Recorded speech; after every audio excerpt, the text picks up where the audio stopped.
Yes, what do you want to ask? I'm not sure. Yes, go look at this. Yes. You didn't want to give me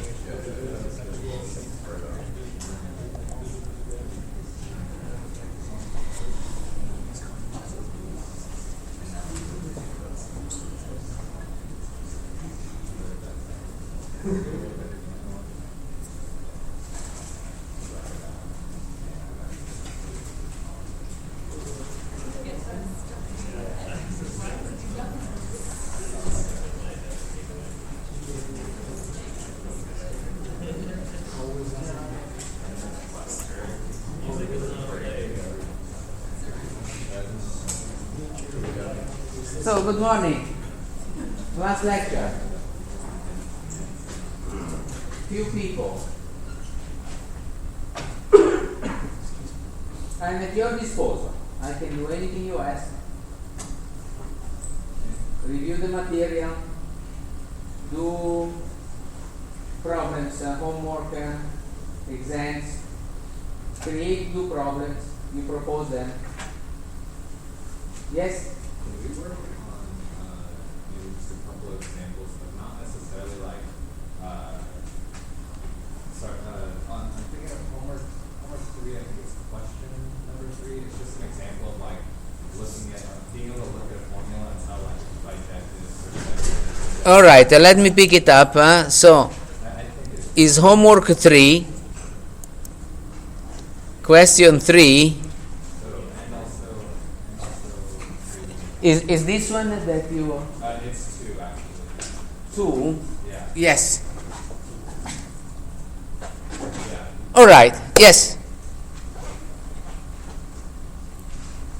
And where I'm trying to go with this is I kind of want to be able to, I want to be able to tell when I can look at a function or generally how we would be able to construct from a function that we're given. Yeah. Not in a graphical representation or a diagram representation, but actually looking at the formula, how to tell bijective, surjective, Yes. surjective nature. Very good question. Okay, thank you. All right. So, should we start with this?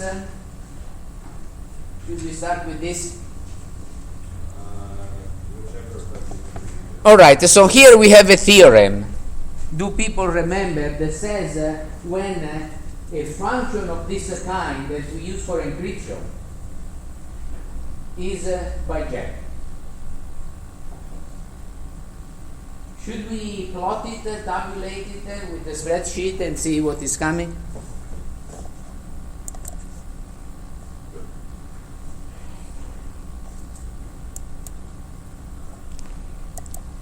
So let me put here the function 0, and here I will have the previous plus 1, and this is mod 24, so I have a lot. So, oops.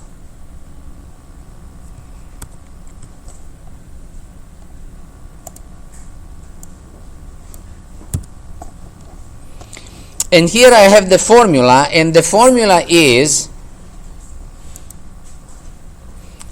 an plus 5, where a, I don't know it.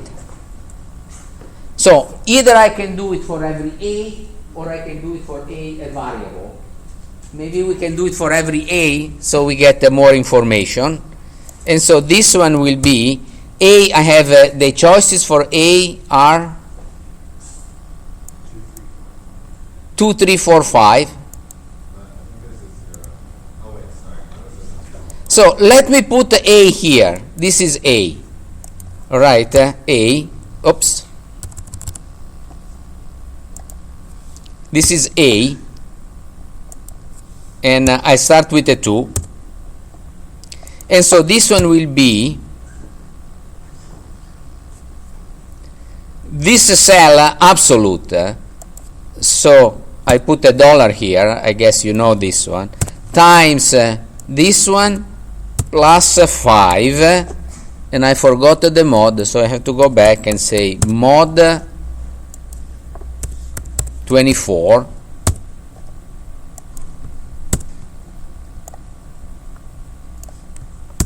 And here I have it. And so now if I change these two with a 3, all these numbers change because this is parameterized with that. So first, let's look at this one. Are we able, by looking at this one, to tell whether this is injective or bijective? Sam, maybe I ask you first. I'm trying to pick your brain and to see where is the weakness so I can address it. Yeah, sure. Well, looking at this, it's not injective. Fantastic. It's not injective. How can you tell that? For every element set A, there's not exactly one corresponding element B. So You saw it, but you are not saying it this way. in a codomain, there's two values can max to different values in the domain. Right. So we can see that, for example, 10 and 22 goes to the same element. Yeah. So we have a different input that will give me the same output. Yeah. It's not injected. Now, because we have a 24 value on one side in the domain and 24 in the codomain, if a two element goes into one, some element has to be left out. This is the pigeonhole principle. And so, because this is not injective, also is not subjective. For 2. Now, let me try for 3. Same thing. Here I have 9 that goes to 8, and I have 17 that goes to 8. Let me try 4. Is not injective. Same reason. Let me try 5. Yes, this is injective. Maybe you have to spend a little bit of time to check that they are all different. So, in principle, without doing this, how can we tell whether a function of this kind is injective?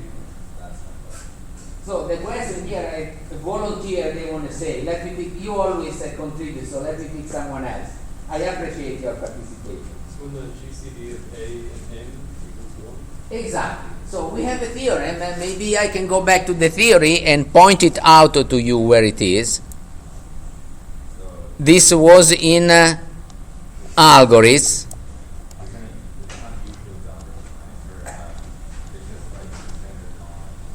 And so here says bijection. If you have a function n natural mod small n in natural small mod n, like the one we have it, our small n is 24, and is of the form ax plus b, what is a bijection?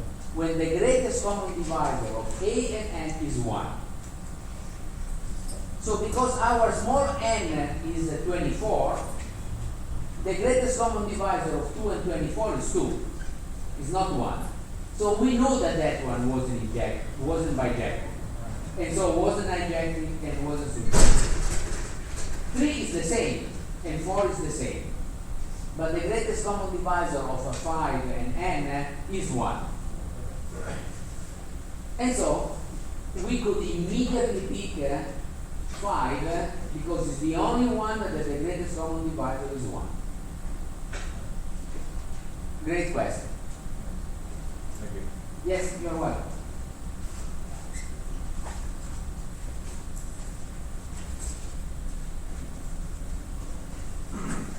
All right, so in general, if you have a function, let me write another one here, or let me write one here.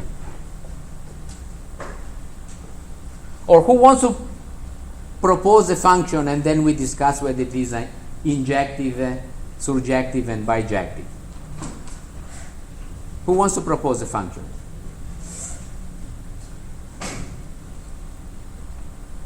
All right, so let me propose one with numbers. With numbers, I have f from the natural number to the natural number, and I say f of x is 3x minus 2. There are a lot of things to address here, a lot. What is the first?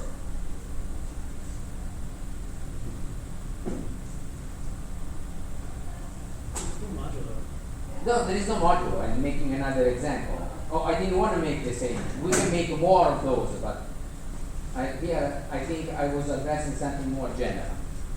What is the first problem here that we have to fix? For the value 0, it's on the number of Fantastic. So the way I describe it here, this is not a function, right? Because f of 0 is negative 2, which is not a legal element of the codomain. So how do I fix this one? I change this one and I make it integers. All right. Could you also just say for all x greater than 0? Right. I would, instead of the domain picking n, I would pick probably, yeah, 1 would be all right. So I should restrict that one. But this is, I guess, a bit simpler to do. So how do we say whether this is injective and this is subjective? Yes, and we go back to the definition. And we say, is injective if different input will give me different outputs, right?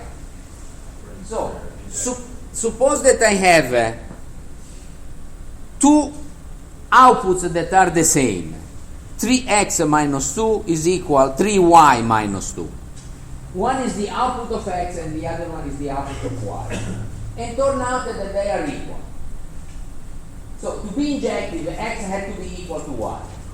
Otherwise this wouldn't be injective. From this one, can I claim that if I have two equal outputs, I had two equal inputs or not? Yes. How do we do it? Well, first we add the 2 on both sides, so we get rid of this one. Then we divide by 3, so we get rid of this one, and we end up with x equal y. So if the output are the same for this function, the input were the same. So is injective.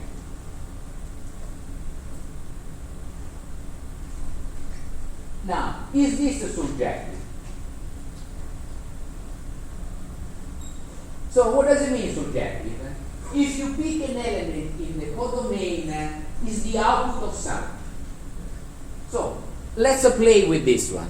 Yes, this would because it includes negative numbers. Right, so let me pick a 17. Is 17 the output of something or not? I don't know. I wrote it from the top of my head. So, what do I need for 17 to be the output of something? I have to find something, let me call it x, that when I apply the function and I get 3x minus 2 will give me 17. Right? And so, here I simplify and I have 19 equal 3x. So 19 should be a multiple of 3, which is not. And so this is not subjective because just by chance I picked one there and it wasn't the output of any. So to be the devil's advocate, let me change this one more time. And so now I take the rational. The rationals are the fractions. Is this still injective? Yes, for exactly the same reason. Exactly the reason we had before, we have it now. Is this subjective? Yes. So now we must be able to solve this equation that before we couldn't. So what is the solution? 19 over 3. Here, if you pick for x 19 over 3, you simplify and you have 19 equal 19. So 19 over 3 is the output of that. And so now it's bijective. So now that it's bijective, we know that has an inverse. Can we compute it? Is it easy to find?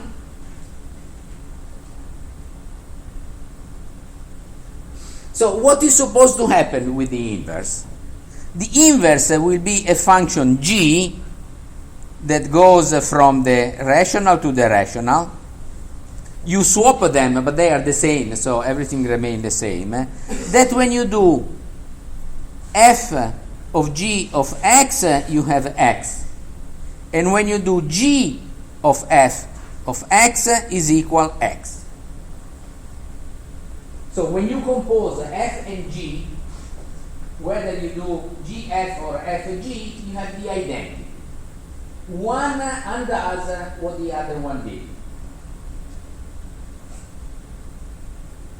So if we look at this one, particularly the second, what this f of x will be? This will be 3 something, I write an s for something, take away 2, yes? So g of this one will have to be equal to s. Are you following me?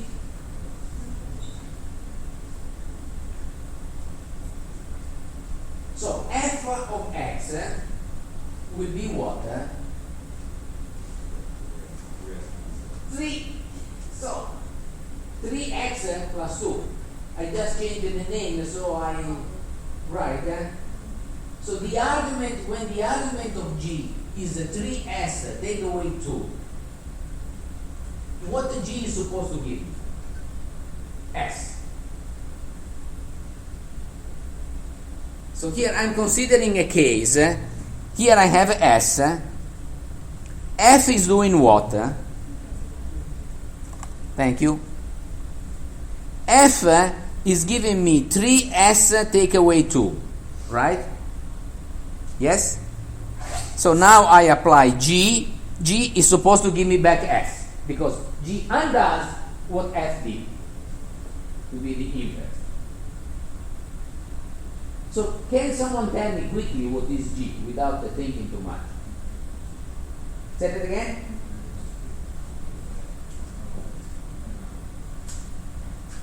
X plus 2, all of that divided by 3.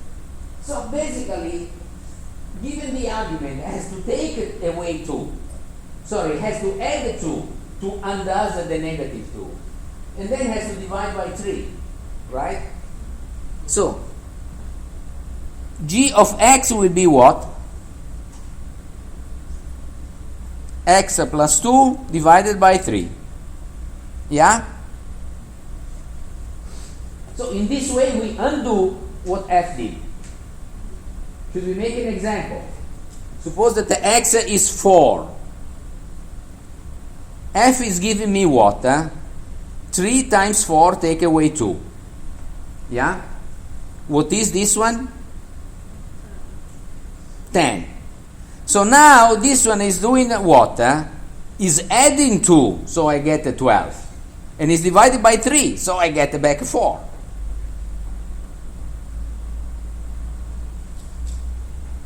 Yeah? Piece of cake. So let's say the concepts one more. The concepts. Injective. Different input will give me different output. It's not possible that 2 different inputs will give me the same output. Surjective. Every element of the codomain is the output of some element in the domain. Of every element. For every element in the codomain, there is one element in the domain that is mapped to that. So here why before I pick 17, say, can I really find one that goes there? It happened that 17 wasn't good enough.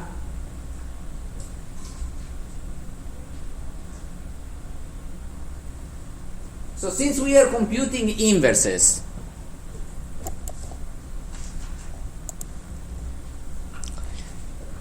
before we look at this function, that the one that I have in the spreadsheet,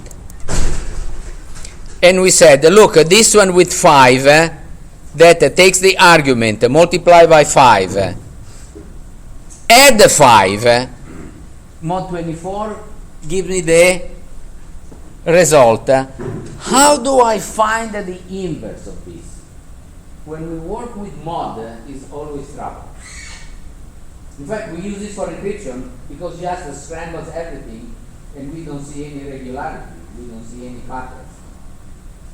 How do we find the inverse? Yes?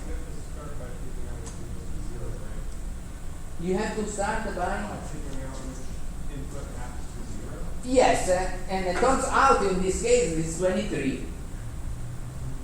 This is important. So here we have a theorem, and we can apply the theorem, but it's good if we reason a little bit like we did in the other one. So the theorem says, look, the inverse has the same shape. The function is ax plus b, and this one is kx plus c. So we just changed the name to this symbol, but it's the same. And the c, as you said, is exactly the one that goes to 0.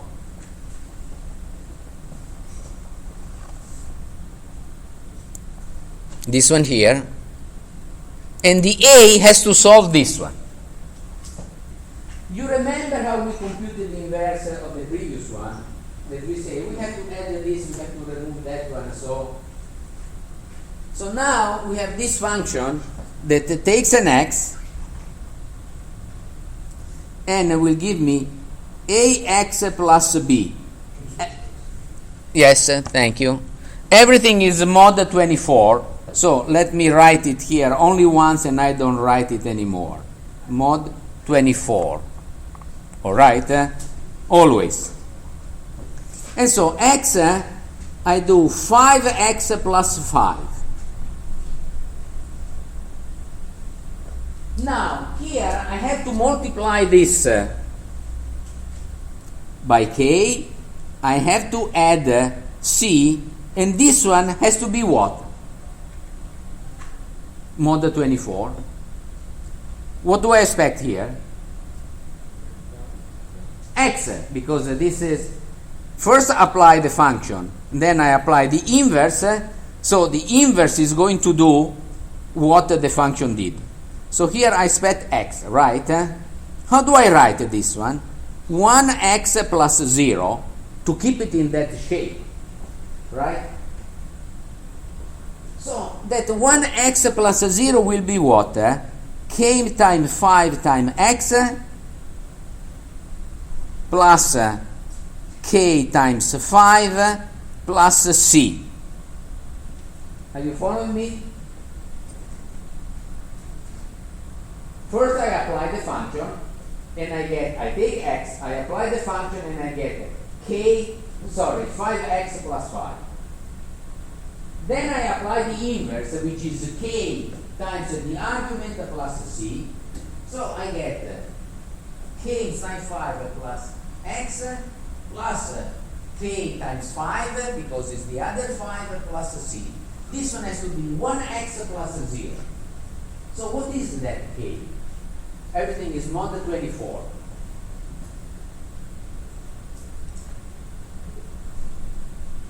If I take a k equal 5, what's going to happen? I get 25x, but 25 mod 24 is 1. So this k has to be 5. And so now I have x plus 25 plus c. This has to be equal to what? X. So this one has to be 0, right? First, what is 25 mod 24? 1. So what do I want from c? Negative 1. And so mod 24, what is negative 1? 23, as we saw it before. Yeah? And so the inverse of this one will be 5x plus 23.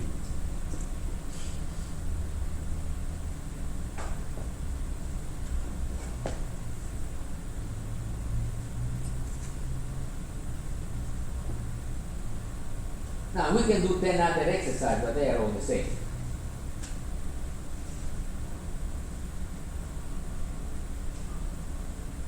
If someone wants to plug their different numbers, we can go over this one more time. with different numbers until you scream stop. Yes? Say it again? I'm a little unsure with like your notation. Is there any way that we could actually just start with the function Yes. and then run it through? Yes. Yes. Should we do it with number a little bit smaller so it's a little bit easier? All right, so let me propose a function. I do mod 10. Why doing mod 10 is so easy? Because it's the last digit, so I don't have to do multiplication. I don't have to do anything. When you do mod 10, you look at the last digit and it's there. So suppose that I want a function ax plus b mod 10. All right? This is my example. What can I pick for a? So, in order to make a bijection, what do I want? GCD of A is 1. And so, which things I can pick for a? 3. 3? Let's pick 3. Why 2 is not good? Because that's the GCD. Right. So here we pick 3x plus and b. What's your favorite number? 7. All right. So this is a bijection. All right. This is a function that if you get x is doing what? Multiply x by 3, add 7, mod 10. So if here I pick 4, what is the result? 4 times 3 is 12, plus 7 is 19, mod 4 is 9. Couldn't be easier. Say that again? You said mod 4, it's Mod 10, sorry. So, x goes to 3x plus 7, mod 10. And so 4 goes into 12 plus 7, which is 19, mod 10, which is 9. Here, everything is mod 10. Yeah? This is a bijection because 3 and 10 are co-prime. The greatest common divisor is 1. Now, how do I find the inverse of this?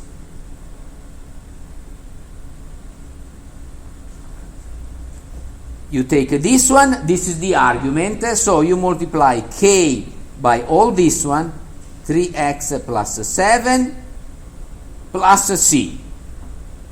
And I want this one to be equal to x.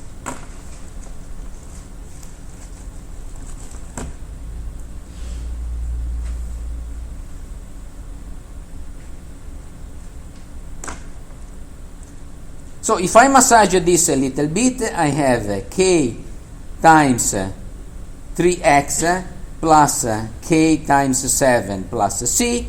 This will have to be equal to 1x plus 0. Because this is the identity, yeah? So who can tell me what is k by looking at that?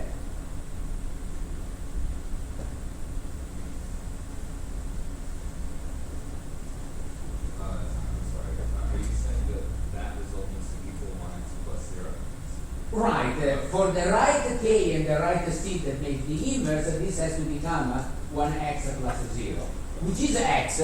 So I start from x. First I do 3x plus 7. Then I do k of this plus c, and I have to get back x. Yes? So instead of applying the theorem, I just play a little bit because it's so easy. And you don't see it easy. It's trivial. So, say that again? It's 1/3. This one, 1/3, but here the number we have are between 0 and 9 because we do everything mod 10. We don't have a fraction, we don't have any of that. But what does it mean that it is mod 10, this is equal to 1? Means that this is 1 or is 11 or is 21 or it's 31, or it's 41, right? So do you have any idea what k may be? 7. So 3 times 7 is 21. Mod 10 is 1. So, bang, I found the k. So k is equal to 7. And so now, let me rewrite this one. This one will be 7 times 3, which is 21. Mod k is 1. Plus 7 times 7 is 49. So here I will have 49 plus c. This has to be equal to 0. What is 49 mod 10? 9. 9 plus c has to be equal to what?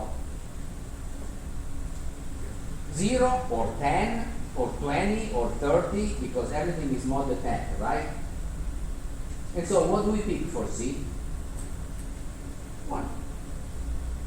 And so the inverse of this one, will be 7 times x plus 1. Should we plug it in the spreadsheet and see whether we got it right?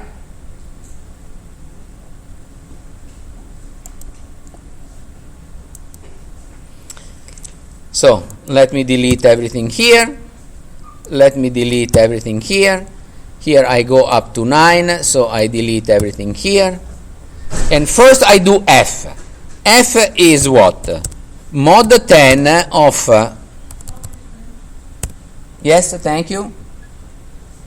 And I'll make it a little bigger so you may see it better.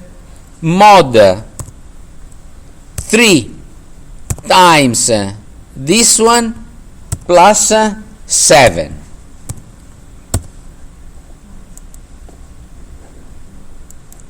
Mod 10.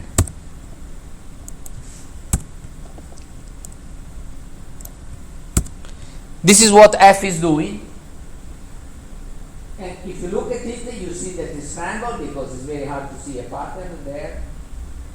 And you see that it's a bijection because we pick a 3 exactly in order to have a bijection and compute the inverse. So now what we do, the other function is 7x plus 1. So here we do 7x plus 1 of the previous one. So this will be mod 10 as usual. 7 times this plus 1 mod 10.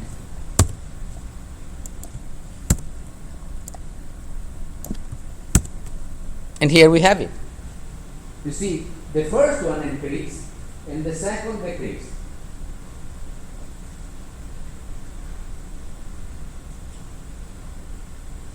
Yeah?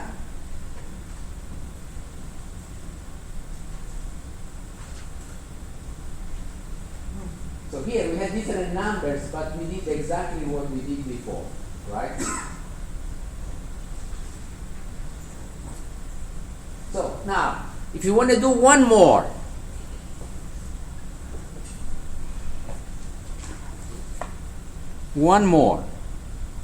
let's still do mod 10 because mod 10 is always easy. You immediately see what is the result. Let me take one which is bijective.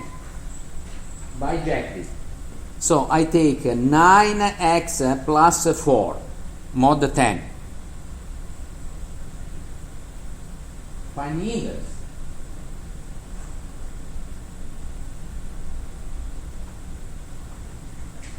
So what do we want here? The first function, take x and will give me 9x plus 4. The second function will take this one and do k times 9x plus 4 plus c, and this one has to be equal to x because I have to go back where I started.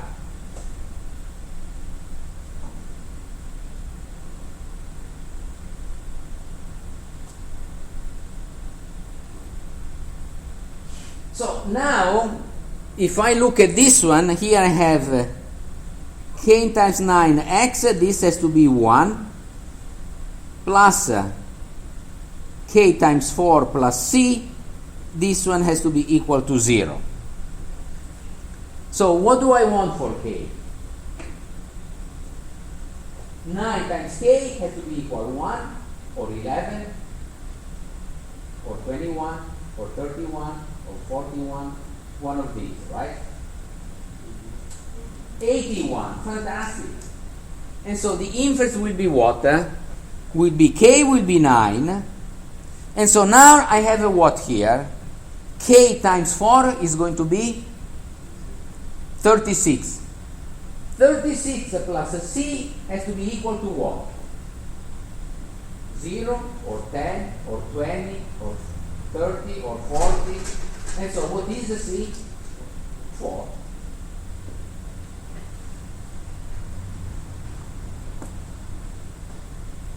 So here I'm not doing anything except using the definition. The definition said that is the inverse if f applied to g of x will give me x, and g applied to f of x will give me x.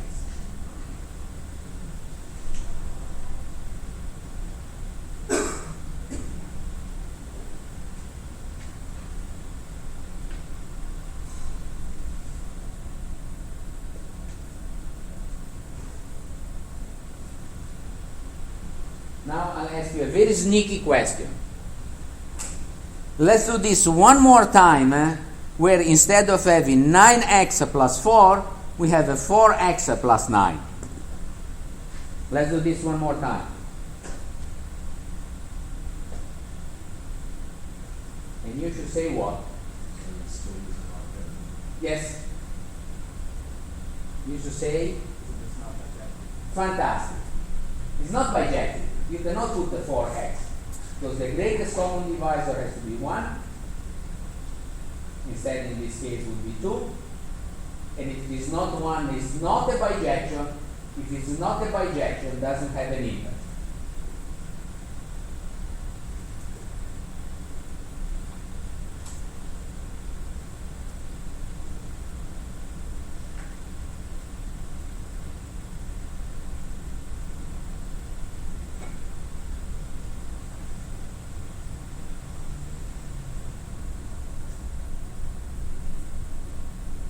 Alright.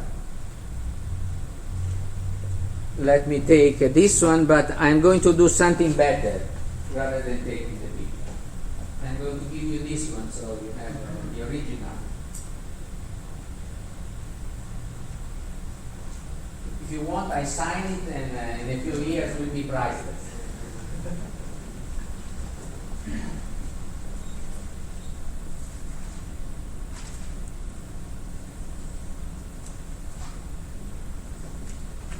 All right.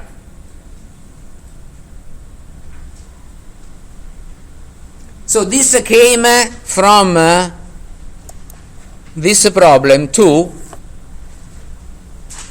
Oops.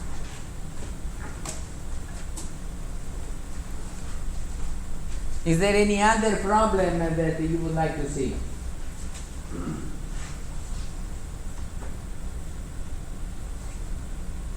Sam, this is for you. Is there any other problem you would like to see? I don't want to Well, actually, I think a lot of people benefit from this. So, the other Sam want to ask a question. How come all the Sams ask the question? So tell us something that's going to be in the test. Everybody showed up, so make. I'm sorry, say that again. You want to see something that is going in the test? Yeah, something. So I put this one in the test. You saw it for the last half an hour, you should be happy. I can make you more happy than this. You can give us all A's. I'm sorry? You can give everyone an A. I would like to see an equivalence relation. An equivalence relation. Yeah. Question 11. I don't know if that's a good example, but I guess walking through again, like the function, it would be nice to kind of. Yes. I think there's a mix of definitions that I've seen across the several websites of it, so now I need it to be solidified. So, but 11. Oh wait, I'm sorry. I'm looking at. I was looking at homework 2. I'm sorry. Homework 2. And we can come up with an example. I still feel shaky on that. All right. Homework 2. And which one? Question 11? All right. Yes.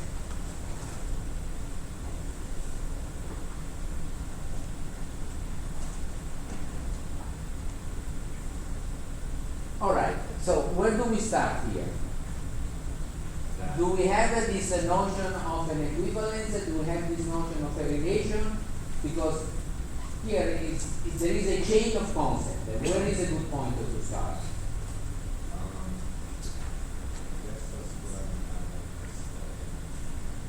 Because if I jump in the middle and the previous is not covered, it's not going to do good. I don't really know where to begin the evaluation of this. All right, so let's start with the relation, and let's try that. Okay. Here we have a binary relation. So what is a binary relation? Between two sets. I don't know what terminology you want, but All right, so a binary relation on a set A,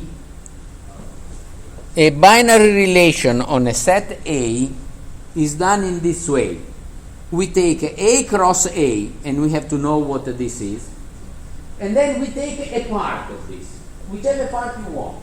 You can take it all, you can take nothing, you can take half, you can work it as a Swiss cheese with holes here and holes there, that's fine. And so we take a pairs. So in this problem, the relation is on N60, which as we just saw for the encryption, this is the set 0, 1, 2, dot, dot, dot, until 59.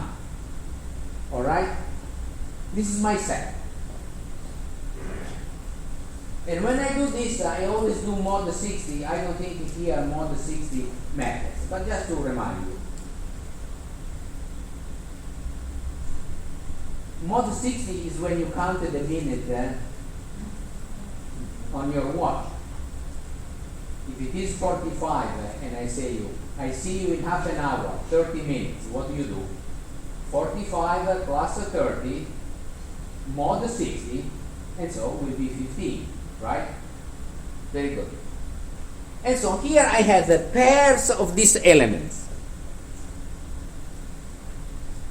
N60 cross N60 will have the pair 0, 0, 0, 1 up to 0, 59, and then there will be 1, 0, 1, 1 up to 1, 59, and then it will be 2, 0, 2, 1 up to 2, 59, until at the very bottom you will have a 59, 59. All right? This is a N60 Cartesian product with itself. I'm sorry, it would all be contained in a set as well, right? Say it again? It would all be contained in a set. Right. So this will be curly brace with all the close curly brace. This is the set. A relation of this one can be all of them, can be none of them, or can be some. You can pick all the one where there is a one, either on the right or on the left. You could pick a diagonal, you could pick a few columns, anything you want. All right, this is a relation. So now we consider one particular relation, and we say two elements are related, so I pick them in my relation if the leftmost digits of the decimal representation of x and y are the same. And so my relation R is the pairs where the first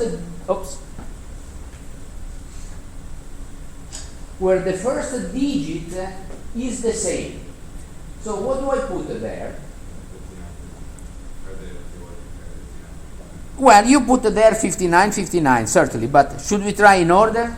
Oh, you want to Right, so the first digit is the same, I will pick 0, 0, right? Then what I will pick? 1, 1, then? Well, 110, 111, All right, then yes, I will pick a 2, 2, and I will pick also 220 and 221, and at the end I will pick 59, 59. You move up, please. Yes. So this is my relation. All right. And I'm telling you, look, this is an equivalence. Do you believe that this is an equivalence?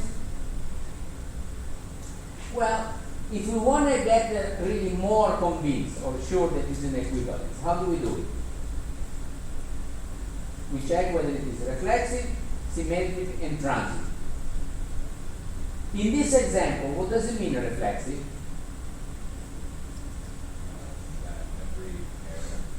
That you can inner switch. Sorry, X is related to Y and Y is related to X. No, this is symmetric. Oh, sorry. X is related to X. Oh, that's reflexive. For every X in M6, then we say that it is reflexive. So it's true that the 0 and 0 start with the same digit, Yes. and 1 and 1, Yes. and 2 and 2, Yes. of course. If you have a number that starts with a digit, that number starts with a digit. All right? So now let's pick two numbers that start with the same digits, like 2 and 21. Is it true that 21 and 2 start with the same digit? Of course. They start with the same digit whether you swap it. Sorry. Yeah. Go ahead. And so this is also symmetric, right? Because if number A and B start with the same digit, the number B and A start with the same digit. There is no doubt about that. Is this a transitive? If A and B start with the same digit, and B and C start with the same digit, A and C start with the same digit because they have the same digit as B. And so this is an equivalence. So now I want to do this. In M60, I want to cut it in pieces. In this one, I want to cut it in pieces. So all the elements there that are equivalent to each other go in one piece. So what are all the elements that are equivalent to 0? Just a 0. So he is by himself, a singleton. What are all the elements that goes with 1? 1, 11, 12, 13. And so now if I write all this one here, I could say, look, 0, I write it in this way. This is the equivalent class of 0, contains only 0. The equivalent class of 1 contains what? 1, thank you, 10, 11, up to 19. Then I will have the equivalent class of 2, and so on. What do I put in the equivalent class of 8? Just 8. 8 is another singleton, right? And so some equivalence classes are big, and some equivalent classes are smaller. It turns out that if one element is in one of those sets, is in no other set. For example, 11 is in the equivalent class of 1. You are not going to find it in the equivalent class of 2 or 3 or 4 or 5. It also turns out that if you do the union of all those sets, you get back this N60 that you had to begin with. So no one is left out. Right?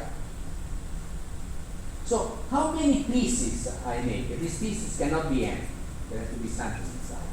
How many pieces I can make from this N60?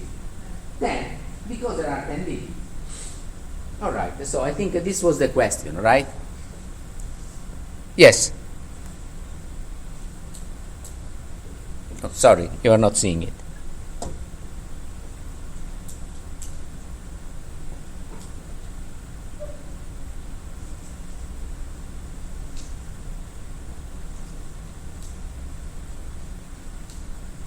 So the Kruskal algorithm that we use for computing the minimal spanning tree of a graph uses the notion of equivalence class like this one, and uses subroutines which are done exactly for manipulating equivalence classes. And so these subroutines are one, make the union of two equivalence classes, and the other one, given an element, find in which equivalent class is the element is. And when you have these two pieces, then writing Kruskal is relatively simple, it's few lines. And these typically are in subroutines because of algorithms that manipulate equivalence classes.